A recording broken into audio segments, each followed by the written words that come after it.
அஸ்ஸலாமு அலைக்கும். Welcome to Zaira views. இன்றைக்கி ஒரு வித்தியாசமான ஒரு வீடியோங்க. அது என்னென்னா, என் மகனோட பிறந்த நாளுங்க இன்றைக்கி. ஒரு திருக்குறள் படிச்சிருக்கீங்களா? ஈன்ற பொழுதின் பெரிதுவக்கும் தன் மகனை சான்றோன் என கேட்ட தாயின்னு. தன் மகனை நற்பண்பு நிறைந்தவன் என பிறர் சொல்லி கேட்கும்போது கேள்வியுற்ற அந்த தாய் அவனை பெற்ற அந்த நேரத்தை காட்டிலும் உற்ற மகிழ்ச்சியை விட பெரிதும் மகிழ்வாள்னு திருக்குறள் இருக்கும். அது என் மகனுக்கு பொருந்துங்க. என் மகன் படித்து அவன் பட்டம் வாங்கணும். ஒவ்வொரு தாயும் ஒவ்வொரு பிள்ளைகளும் பட்டம் வாங்கணும்னு ஆசைப்படுவோம். அதே மாதிரி பிள்ளைங்களும் பட்டம் வாங்குங்க. ஆனால் அந்த பட்டத்தையே என்னையை வாங்க வச்சவன் என் மகனுங்க.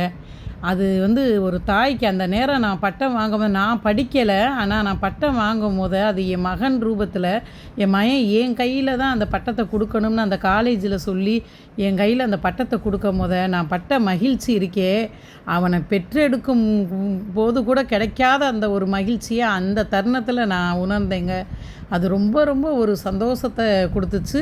இந்த திருக்குறள் என் பிள்ளைக்கு தான் அது சரியாக இருக்கும்.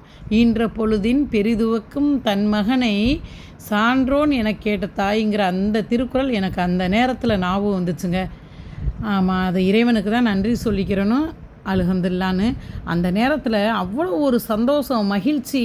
இந்த வாழ்க்கையில் எத்தனையோ இடங்களுக்கு நம்ம போயிருப்போம், என்னென்னமோ பார்த்துருப்போம், எவ்வளவோ விஷயங்கள் சந்தோஷங்களை அனுபவிச்சிருப்போம். ஆனால் அன்னைக்கு அந்த சென்னைக்கு போய் அந்த சதக் காலேஜில் அந்த பிரின்ஸ்பால்லேருந்து கரஸ்பாண்டர்லேருந்து அவ்வளோ பேரும் எனக்கு மரியாதை கொடுத்து, அங்கே உள்ள ஃப்ரெண்டுக எல்லாமே மரியாதை கொடுத்து, அங்கே உள்ள சாரு டீச்சர்ஸு அவ்வளோ பேருமே சதக் காலேஜில் எனக்கு அந்த இடத்துல என்னை பெருமைப்பட வச்சு என் கையில் அந்த சர்டிஃபிகேட்டை நான் என் பிள்ளையோட டிகிரி முடித்த சிவில் இன்ஜினியர் டிகிரி முடித்த சர்டிஃபிகேட்டை வாங்கும் போத நான் பட்ட சந்தோஷம் இருக்கே, அது வாழ்க்கையிலேயே மறக்க முடியாத ஒரு தருணங்க.